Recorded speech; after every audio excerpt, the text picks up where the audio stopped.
Yo, what's the deal? We back, episode 3 on GP Podcast. I'm your man Sky, and this is my man Geno XO. And today we got my special guest, legendary. Over 73 mixtapes dropped in the city since. Yes. And my man, no other than DJ Butter.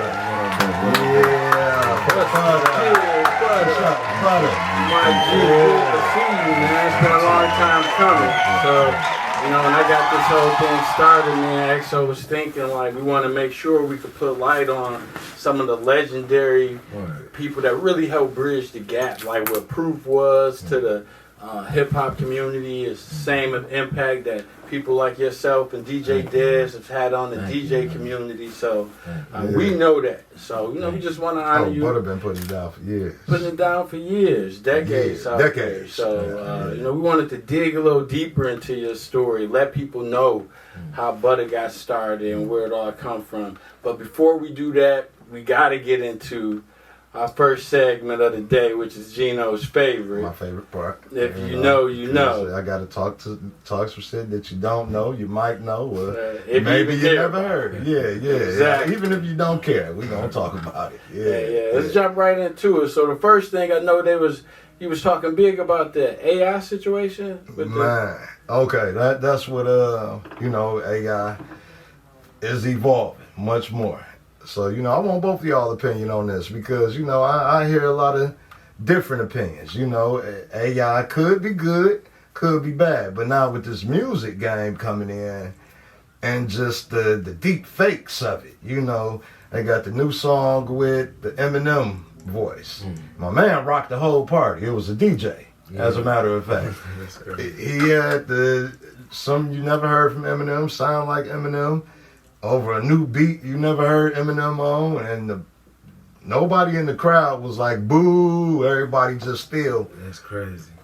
You know, they feeling it. Yeah. You got the Drake song with The Weeknd, they feeling it. They did the WAP over again. No, not a WAP. They put Drake verse on Nicki Minaj and Wait, with Drake saying the girl there? Wait. My little Nah, I heard that. If anything, it's gonna have to be like. Why they always gotta play the light skin niggas, man? It's probably Drake shit. it's gonna have to be something that make doing that type of shit illegal. Who would want to hear their vocals used any kind of way? So that means anybody can have a whole verse. Anybody could go ahead and get Diddy to do the ad libs. It's not you. You can't. It's impossible that they'll let that slide. Haven't we lived through that though before? Remember Los Angeles? That rapper that sound like Jay-Z? Remember him? Yeah. No. Well, it was what nigga sound like that? It was he was from Jermaine Dupri had one that sound like Jay-Z as well. Yeah, like this was just their real voices too. It wasn't like they said Shine sound like Biggie, but when you got into Shine really didn't sound like Biggie. Gorilla Black. He just rapped through his Well, nose. Gorilla's like the cool. Don't play Gorilla. Don't play Biggie like that. Yeah, Gorilla Black. Yeah. I think it's been done, but is it gonna get to? Not to the point of no AI. So you talking about real human beings that sound like somebody versus AI. AI's not gonna fly, dog. But they just letting that shit go. I'd rather see holograms. That's sweeter. That's AI. sweeter. That's AI to the fullest extent. I'd rather see. But that's different because you bringing back Whitney, you bringing back Pac. It's not the soul though. It's not them. But it's. Well, I know what you're saying. Yeah, that's it's not different. It's not just a computer behind the. Yeah, you don't know what you know. This is okay. They're trying to represent Whitney, rather than this is just a song that sound like it. Okay, I could get that. Yeah, I saw they was asking Snoop Dogg, what you think about a Tupac and Biggie AI albums? And Snoop just shook his head, but that's what they aiming at, man. So that's scary, man. That's crazy. Cause what are they gonna do? Like make it so?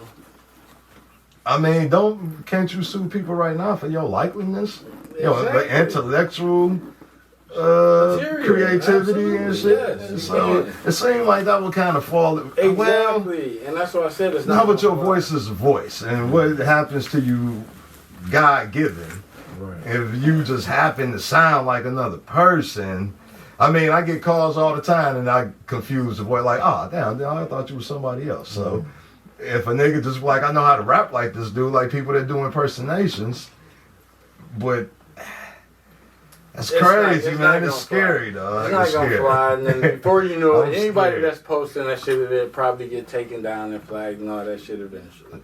They already posting it, and they getting millions of views. And Because right now it's brand new. Give it a little bit. Give it a little bit. Okay, Again, 10 years? No. It depends on how soon somebody acts on suing somebody. I hope it forced the hand of cast who got unreleased music of Biggie and Pac to come on out. Just start. You better start Release dropping real this shit. If you would force Jay-Z to come out and record more. You know what I'm saying? You know, just. What if they buy the rights to those AI creations? I don't know. It's a tricky situation. Yeah, that's a tricky situation. Because what I haven't heard is, the big question is, they keep talking about these songs coming out, but they not saying who creating them. Yeah. All you keep hearing is, did you hear this one? Did you hear that one? But they never say when the who created lawsuits it. You know what I'm start saying? piling up, the shit will start coming to an end. Is it the labels doing it? Who knows? Who knows? Like, man, my little nephew created They this gotta song. Check this out, They Jimmy. gotta pull money from somewhere, you know? Yeah, they do, but that's crazy. That's insane. Crazy. But I don't want to drag it out too long, so on to the next let's stuff. move on to the I know next you was topic. looking at a few back catalogs of different artists from the city, and I mentioned the 72 releases or 73 releases that you had in the city. I seen 2 or 3 from Royce. I looked into a few of the 73 releases. You said that's a lot of releases. Yeah, that's what I said. I said 72. I just corrected it. 73. Yeah, It was like shit. 73 different That's releases. a lot. You know, I got mixtapes. a Did you know you had that many? no, I did it like in means of survival. It's like on some just like I'm just creating. I gotta keep pushing. You know what I'm saying? Right. My pops is on me not going to college. You know what I'm saying? Right. You had to make memes of it. Yeah, Like, you feel right. me? You know what I'm saying? It was like, yo, stay busy. And I didn't want to be the type of DJ to be sitting around other DJs scratching all day and shit. You know, I really wanted to get out there. Get out there. Yeah, figure it out. You know what I'm saying? Right. And in your case, I seen 2 or 3 releases with Royce, several releases with D12, and just a bunch of notable artists. Who is your favorite artist from Detroit to work with in that area and during that time? And some of your moments that you just hold dear from that era, because a lot of people got real deals out of that era. Yeah, I had a lot of time messing with Proof in the studio just to watch him, build the whole Sick Notes and the Pro Sick Notes was dope. That was dope. Yeah, The basement on the east side. he was able to just watching him build like his manager was I grew up with his manager since like 4th, 5th grade, so it was like to see what he created with Proof. Right. Right.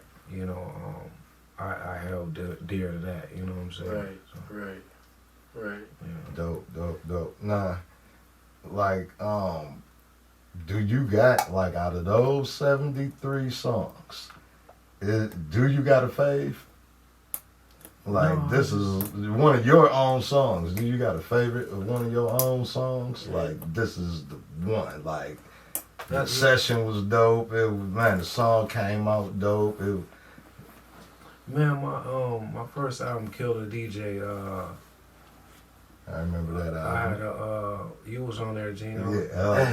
Hey. Yeah, Bugs and Proof was on there. It was a song called "Act a Fool." You know what I'm saying? Classic. I had a good time doing. I was able to put money in Proof in Bugs' pocket and just watching how excited they was. Right. You know what I'm saying? And just because it was like, just watching what they was going through personally, I just felt good to be able to give them some type of help. You know what I'm saying? Right. At that time, you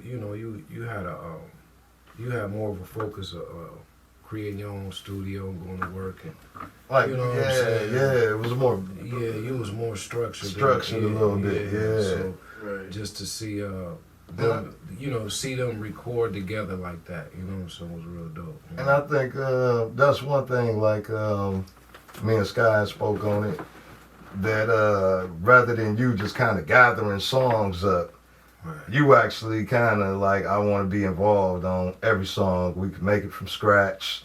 I mean, niggas, You niggas know, gonna, like, you if was they like involved, my like, beat or don't. It wasn't a mixtape. It was Right. pretty much kind of an album with this, you know, with this artist. If you got a song that you want to contribute, but let's go head to head with it and let's make it.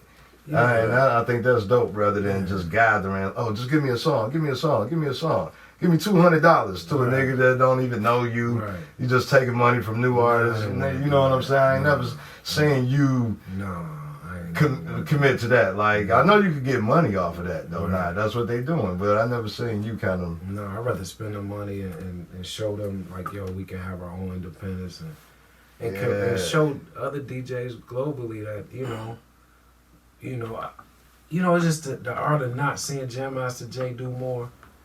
You know, I'm just The saying mysteriousness, like just the whole, having his whole album Right. away from Run DMC. Like if he would have done his own album, you know how the album. Could have did that, yeah. You know What what would I'm it? Yeah. You know, one thing I like when I look at the catalog of all of the different releases of mixtapes you did, you go from the backpackers, the real diehard hip hoppers, to the street dude.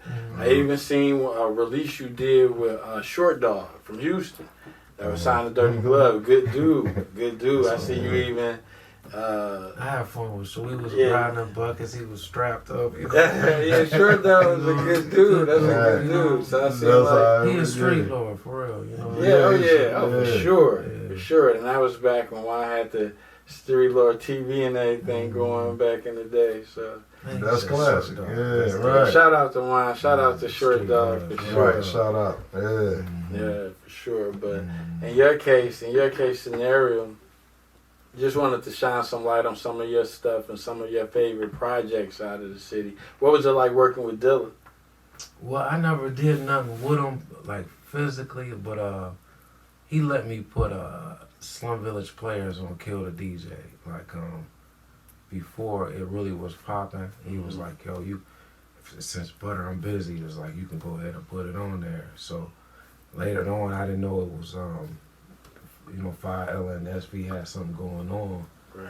But that was it. He was letting me really document them. I followed him at one of their events and stuff like that. He wanted the front cover of this magazine. I created Funky Fresh and Flesh, what you see on my shirt. Right. Shout out to Funky Fresh and Flesh, the podcast. Which is your new podcast that you got going. Yeah. We gonna get into that. He was like, man, fuck them other niggas, man. Put me on the cover, Butter, man. Right. And I didn't really want to balance it out like that. Uh-huh. I put SV and Proof and all that on the cover. That's crazy, man. In between that.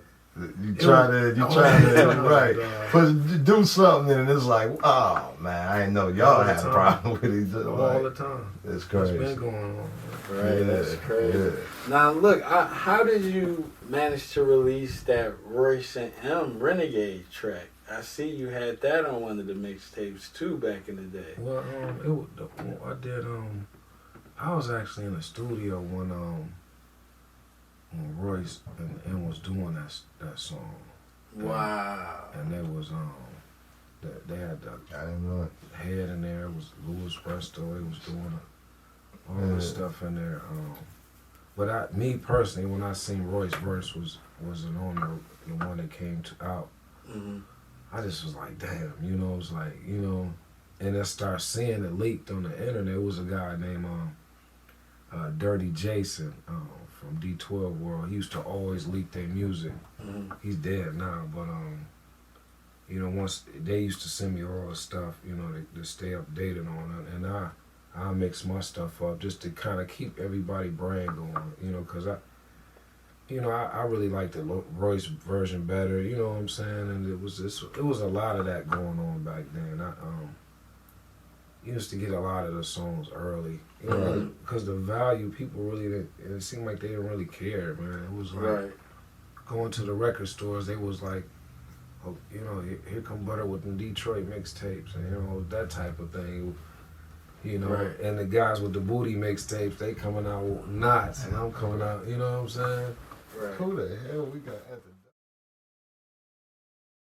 Welcome back. You know, we just have to take a quick break and jump right back into the shit now. But you were saying you was in the studio when they recorded the original Renegade? Yeah. And what just happened with that? just I for the was there people that for- missed it, I just want you to reiterate a little bit how you... Yeah, it was I think we was in Ferndale. It was Studio 54 up in there. It was I brought this for 51, whatever that 51. 51. Studio thing. You Yeah. remember the disco day. You got it confused. Hand dog, man. But Alright. yeah, I brought the slick ones in there. I brought them in there, and that beat was banging in there. Royce was in there, a couple other people was in there. So DJ Hale was in there programming drums and stuff like that. But just to see, just to see, you know, the development, you know, of watching Royce and Eminem bond like that, you know, watching Royce grow up and just seeing how, you know, I was a fan of that, you know, just knowing him from, you know, being a kid, you know. Right. It was like a developmental phase, kind of like an A&R. Yeah, it was. But our own, each other's own A&R. That's how they was. They grooming each other, sharpening each other's knives a little bit. Right. You got to see that shit firsthand. That's dope. That That's song dope. they did, that She's the One with the Neptunes. I was in the studio when they did that one. Royce and Eminem, Yeah. That's crazy. Blade, that's what he was building the studio upstairs, but we was in the lower. Oh, this was the one down. In Ken. Oh, okay. I'm thinking about the other Pearl one. Sound. Wow, and you said who was building the studio? Blade Icewood, yeah. Wow, Blade was building the studio upstairs from M and Royce back then. What, from the studio where they recorded at frequently, you know what I'm saying? Oh, wow. That's crazy. Blade, the last time I seen Blade, he was in there in a wheelchair. And he had a shooter with him. And me and him was kicking and we was changing numbers and stuff like that. And he didn't know I had my boy with me. You know, my boy walked in the door. You know, he was paranoid still, you know. Right, he was in the wheelchair, he just had the shit just happened. Yeah. My boy Corey walked in the door, he grabbed his pistol, you know, just alert. You know, I was like, Blade, chill, you know, that's my boy. right. Damn, but I feel him, man. Rest in peace, Blade. Rest in peace, Blade Icewood. Great Lake ruler, for real. But they got some legendary stories. But that just shows you the level that Blade was on back then, though.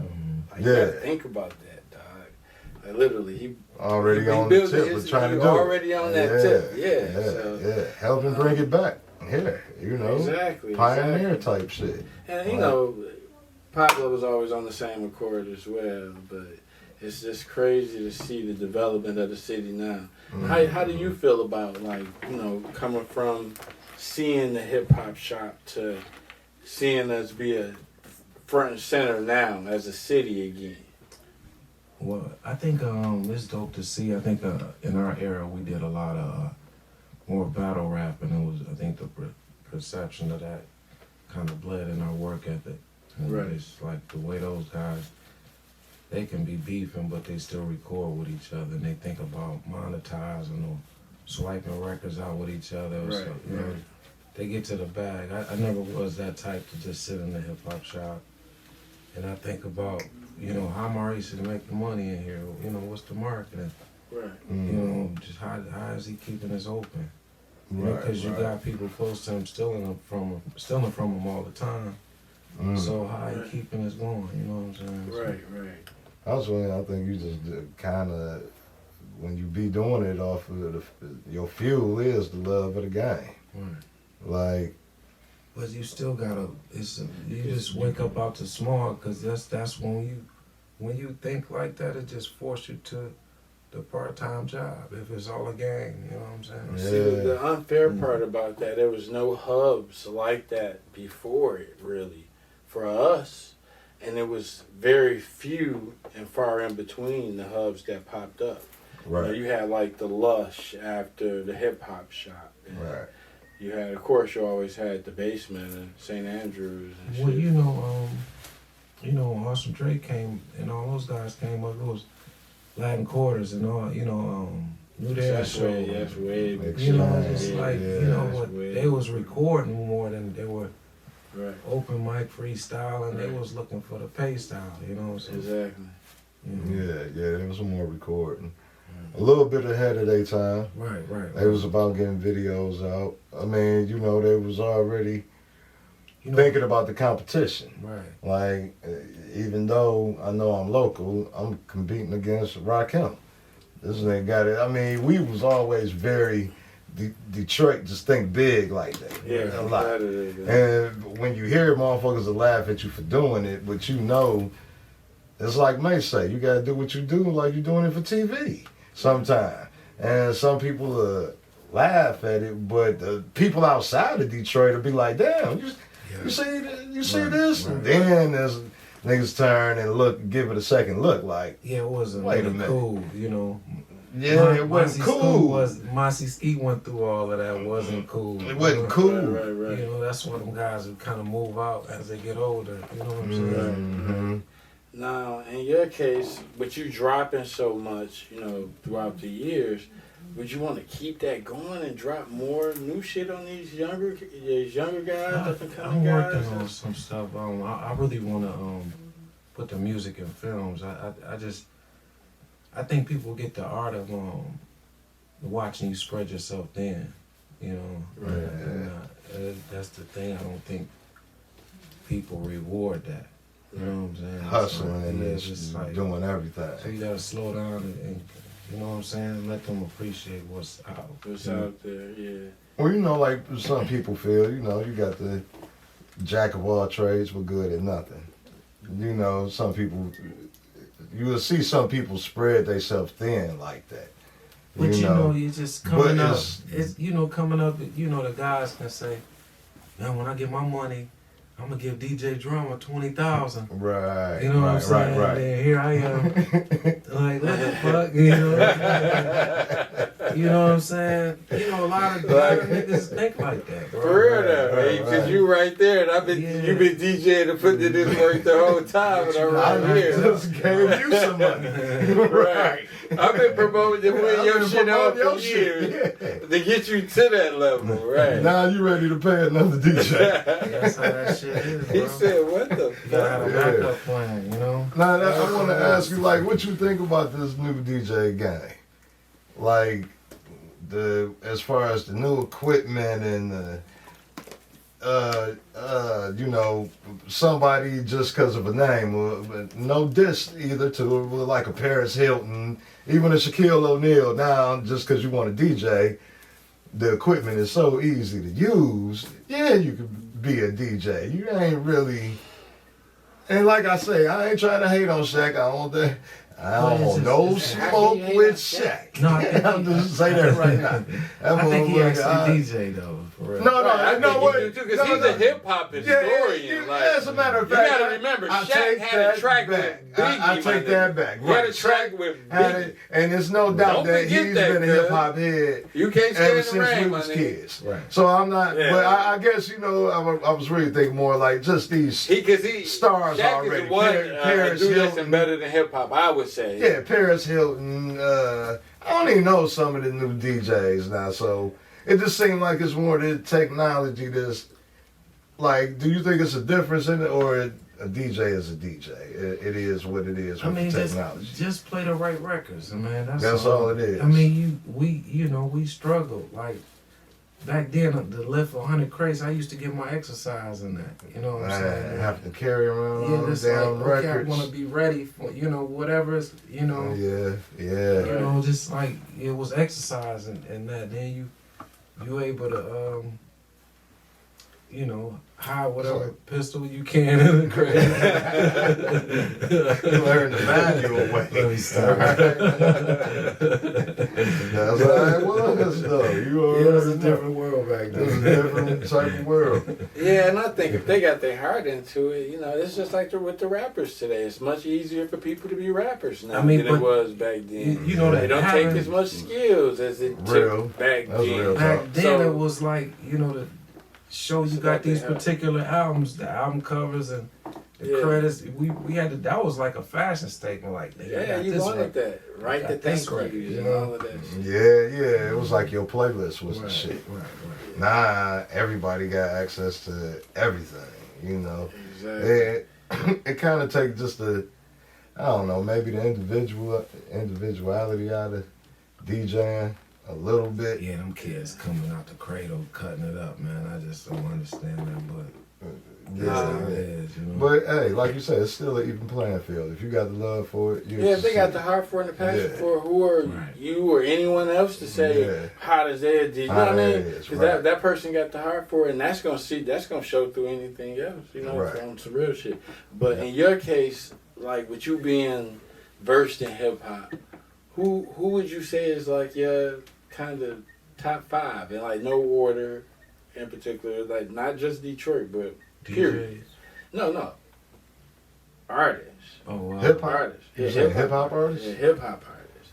Who would be in Butter's top 5? Like literally, you go outside right now and Butter, your playlist is. If you're gonna go to some rap music, this is who you rocking with. DJ Butter in 2023. I mean, nowadays, I listen to a lot of oldies, but, back, I listen to a lot of the new stuff as well, but, like coming up, like Compton Most Wanted and Detroit's Most Wanted was like my everything, bro. What is it? That's what you. That's what you. I can listen to MC8 all day. You know what's crazy? MC8 was called. Drop a tear sometimes listening. For real. Yeah. So you was big on the West Coast, right? Oh, of course. Yeah. But even though the West Coast had the ball at a point. The West Coast did have a ball. There was a friend of mine that had to give me a reminder a few months ago. Like, you was a kid, but nigga, way before the South, the West Coast had the ball. The South had a lot of too. Well, the West Coast had it for a minute too. Yeah, of course, New York had the ball, and the South just had so many different phases. Yeah, we be forgetting. Yeah, the South would forgetting to mention Luke. That's every time sometime when I give props to the South, I forget to mention Luke, MC Shadi, JT and them, you know what I'm saying? Poison Clan. Right. Like, them dudes was really and they stuck to their guns on that. And it's still kind of about the South. Always seemed like it's been about partying and dancing. Yeah, fun. Right, and fun. Ghetto boys here and there, the outcasts and all that. But the vibe of the South is, which is really explains their personality to me. Like Southern hospitality. Come and have a good time. It was many different people that broke down the doors. Like, but when Little John came, he really knocked down the door. He fucking jitted on the industry when he had the ball. He had he made anybody. He really helped too, as far as create that sound. And from there, you just seen the South evolve. It was, I think it was the point of titty bar music being on the radio. Yeah. That's what it was. It was. He set the tone. It was always a party. Yeah, it was a party. Like what they say. And that's what Luke was on. Like, but he was more raunchy. It was like you couldn't play a lot. Throw that D. You could probably play that. You can play that, pop that, and then he cleaned that up for you. Pop that, baby. Now look, what about that type of dance hall music is what's popping again right now? That's hilarious to me. Because you remember back in the day, like, if you from Detroit, after a certain hour on the radio, like it might be 7 or 8 o'clock, They don't play shit but this fucking booty music and shit all fucking night. It's just all of that. You know what I mean? Yeah.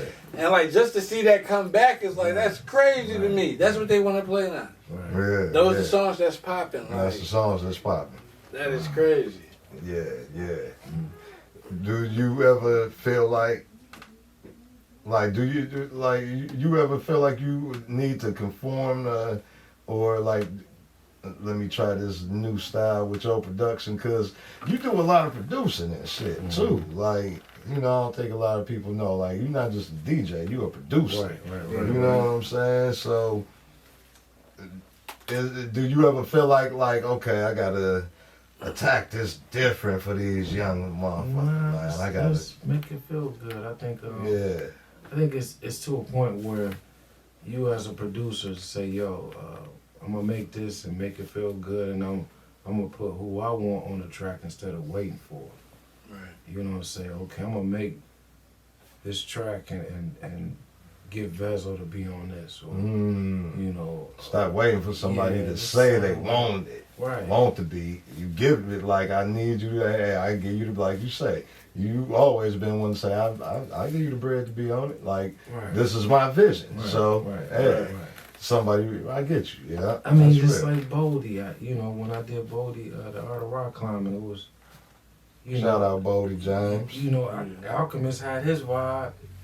Chuck English had his vibe. I couldn't really compete with you know what I'm saying? When he goes street, he go all the way street. So here I am, almost 50. You know what I'm saying? right. You know what I'm saying? Let me give him something, you know, my vibe. You know what I'm saying? Right. Exactly. Yeah, and shit. With some of the material that you produced in the past, what would be one of your favorite tracks?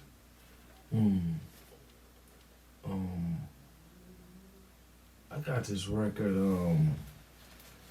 it's this song called The Heat Miser. I have fun doing that record. It got Boldy James, Brando, Kid Vicious, and Guilty Simpson. And That's a dope classic. Larry Live did the bass line on it, you know. But it was like Slaughterhouse or something. But it was like I put it over some old school LL Cool J drums and chopped them up and that, you know, do that type of stuff, like bring that 80s vibe to Boldy, and you know what I'm saying. Right. You know, it came out pretty dope. But I got it on vinyl coming out in a minute, so y'all stay tuned for that. You know. Right. On another tip, I got to get into some Mars versus Venus type shit with my brothers, man, because it seems like every time we do an interview, I'm the only single dude. So I got to ask y'all these questions. You know what I'm saying? The relationship shit and all of that shit. So, if you know what I'm saying, damn. We gonna have to edit this.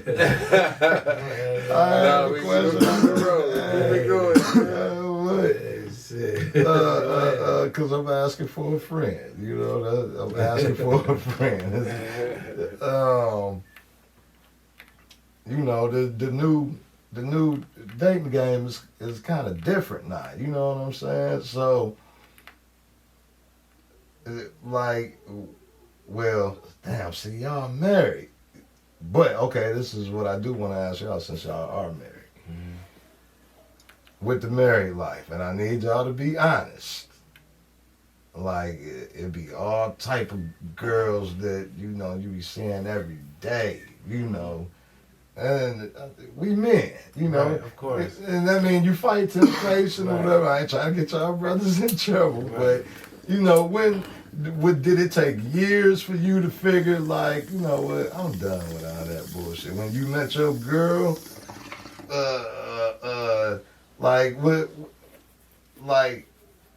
to feel like I'm gonna be with this one chick, man. Because y'all girl, hey, this is my fault to my home, to the Mrs. Butter and the Mrs. Scott. I'm just happy because I'm trying to find the right one. It's like, to me, it is a lot of physicalness involved with me. I ain't gonna lie. You know, in some cases, and in other cases, shit, it takes some time. Like, you will see who with you. And with my old lady, we've been rocking for a long time. You know, we've been through a lot of shit. But she's been always like my best friend. Like, if you ain't got that dynamic, you ain't gonna really have shit. If you're always trying to please or appease a motherfucker, you ain't gonna have nothing. We was friends, like, seriously. So that's the only thing I got that keeps us going. Like, we still fucking best friends. Well, okay, so meaning that, I'm about to take a survey. How long was y'all was friends before y'all got into the relationship then, huh? Well, before we got into a relationship, I met her through some of her family. Okay. Butter. What? How long did you know your wife before y'all completely committed? How long did y'all know each other firsthand? Probably like about a year. She was from Highland Park, I'm from Highland Park, so she shout out to Highland Park. But she knew a lot of my people and a lot of my friends, and you know what I'm saying. So it was like, okay, cool. Some shit you just gotta treat it like damn, this is top secret. This is our shit. This is you know, and you don't want everybody so close to you. Right. I lost a lot coming up, you know what I'm saying? And she knew a lot about my story. So it was like, you know, then when you fuck around and get sick and shit, then you be like, ain't nobody cooking that chicken noodle soup. You got a shit bag, you can either change the shit. Yeah, ain't nobody there. You gotta clean it up. So you see who with you, girl. Oh man, you see who with you.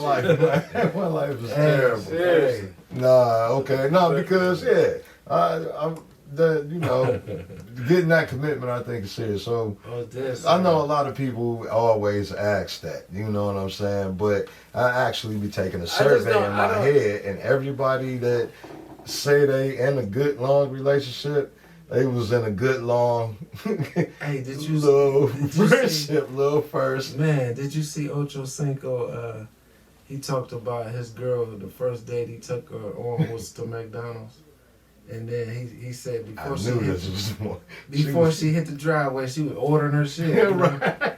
Wasn't even mad about it. He was like, I know this the one. You know? Knew like, oh yeah, I got me some chicken nuggets, some fries. That's dope. Like, that's dope. No, because it don't. That just shows somebody that it don't matter. It don't matter. The bullshit don't matter. Because you're gonna get to everything else. If a motherfucker rich or poor, they're a shitty person. They're a shitty person. It don't matter. Yeah, see, you're the only one that be there. Right, seriously. Right. So of course, I mean, you recognize that early, you hope, or just recognize it when you can. Yeah, you know when you kind of link up with something worthwhile, my nigga. Like, and it's about class. She gonna carry herself a certain way. That's why we was having one discussion with some females, and they were saying, you know, if you hit and really quick, how can you gain value and appreciate a woman if you hit like you meet her at 9 and you hit her at 10? Right. And I'm like, damn, it's really hard to, because you gave yourself away, and that's the challenge for a nigga that's on the hunt. You gave yourself away in an hour, so it's like, it's kind of hard. I got it. Don't give it all the way to me. There's still a lot there. But for some people, like that. But for some people, that's the challenge. Like, just for some people. No, I understand. For most men that's hunters, if you a hunter, then you hunting to conquer. You hunting to eat. Yeah. So, I mean, I get that. I that's the challenge. So feel that way. I think if we had sex on the first day, we just feeling each other and link up tomorrow. I don't think it was the first date scenario. It was like within an hour. Like, you hit her like within an hour. No. Like, Oh, damn, that's a that's just prostitute. extremely quick. Yeah. Yeah, like you hit her Yeah. for free an hour, it must be a prostitute. You know, something crazy, yeah. All right, man. Let's move on from that. No, we can't keep running. I'm not trying to get. He's just stuck there. He In the been corner. Hey, I might talk to my lawyer. You know what I'm saying? I plead the fifth. Why did y'all have me here? Hey, no, look, now before we go, though, I got, I call it the fast five. Right. I got to ask you these 5 questions and just see, you answer them as quick as you can. If you got another answer, you're welcome to say your own answer. If you don't like neither, you just say neither. Okay. All right? Prince or Michael Jackson? Prince. Coke or Pepsi? Hold on. Why? Wait, no, we're going to go back to that. Coke or Pepsi? It's quick. Rapid. What the fuck is this? Sorry, we can edit this out. It's no, Yeah, we're gonna All have right, to. I don't know. no worries. Why? I'm looking at the damn. All right.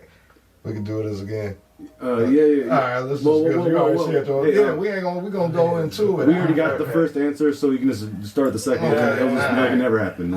Damn. Super businessman. That's all. Yeah. Go ahead, grab. All right. Do All that. right, you ready? All right. Coke or Pepsi? Pepsi. Toilet roll, up or down? The fuck? The toilet paper roll. Do you like to pull it down, or do you like it over on the top? And how you roll when you put your toilet paper? Right. I didn't even think about that shit. Neither. I gotta ask my That wife says what a she lot think about you, that. man. It don't matter to me. It don't matter. Oh, okay. I keep that shit on the bathtub. Neither. Just keep it there. On the bathtub? Just keep your toilet. Just say that's a lot, brother. All right. Daytime or nighttime? Shit, Bo. A lifetime. Right. Wheat or white? Oh, weed. Yeah. I like All right. chocolate meat, man. Chocolate bread, chocolate meat. No, I mean, what I'm supposed to say? No, Wheat or white? Let me ask the question again. what is it? Bread. Wheat bread or white bread? Wheat. Oh, wheat bread. It's not a trick question. Pause. What I'm going to say, pause. Goddamn, pause. Oh shit! All right. All right. To the next shit. We gonna wrap it up with the plug. What we got? Got a plug of the day. The plug of the day is no other than my right hand man, DJ Butter with Funky Fresh, Thank you. In the flesh. ready to party. Yeah. Oh the God. new podcast Yeah. with Butter, We gonna my go man in. B-Boy Reg. Yeah, What my y'all man. talking? What y'all doing with that? B-Boy Reg, I've been knowing him since I was, what, about 15? Yeah. So, my homeboy here, a real estate tycoon cat, he was like, yo, let's do something to keep our name alive, because we watching a lot of our people die. So it's just something we want to do Reg together. spit also. Yeah. There's, what Reg was in what was the group Reg was He was part of Digital Static with Digital Static. Rob Jasper and them. He's Jasper, yeah. on my first album, Kill the DJ, or a track I did with the Nine-Porter and him. He did a track with King Gordy. A couple tracks. I kept him involved the whole time while he was doing real estate. Right. So Right. he just come back That's and dope. Dope. Yeah. Now y'all got the Funky Fresh and Right, Flesh right, going. Right. right. Any new projects or something? yeah, I got Got that coming up? I actually got I'm working on a part 2 me and Dez project. I gotta go kick it with him. I gotta get him to understand what's And that's going DJ on. Dez. Yeah. You talking about DJ See, Dez. now we know Dez first. We all know Dez. You say you gotta get him to understand. Hey, Dez is Just, super it's just the dope. fact that it take a lot to do that stuff. A lot of cats don't have patience to take cats to the studio, and I get it. The A&R cats, to A&R putting people on beats and stuff like that. I watch how a lot of DJs don't really take the time to do that. They got 20,000 beats and don't want to put no rappers on them. I never understood. I'm never, I never been Understood. that. How that don't happen. Go A&R some stuff. Go lend a hand, pay it forward sometime. Right. Everybody can't do what Dilla do. You know what I'm saying? So, just to sit with so much work. Mm-hmm. So just the art of, I just seeing a lot of artists who I see that cats should be working with. I just want to execute it. If it's not no money there, to try to find some money there. Right.